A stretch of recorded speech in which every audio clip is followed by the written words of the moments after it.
ডারউইনের হনুমান তত্ত্বের সাথে আমি একমত না। আগে ছিলাম না একমত, কিন্তু এখন আমাকে নতুন করে ভাবাচ্ছে এই তত্ত্বটা। দেখেন, এই তত্ত্বতে কি বলা হয়েছে? মানুষ আসছে হনুমান থেকে, তাই না? এবং হনুমান কি? হনুমান হচ্ছে একটা লোমশ প্রাণী, তাই তো?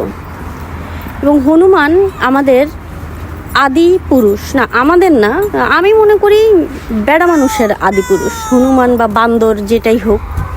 তো দেখেন, বেড়া মানুষ এমন একটা প্রাণী, এদের নাকে, কানে, ঘাড়ে কোন জায়গায় লোম নাই ভাই, এরাও একটা লোমশ প্রাণী।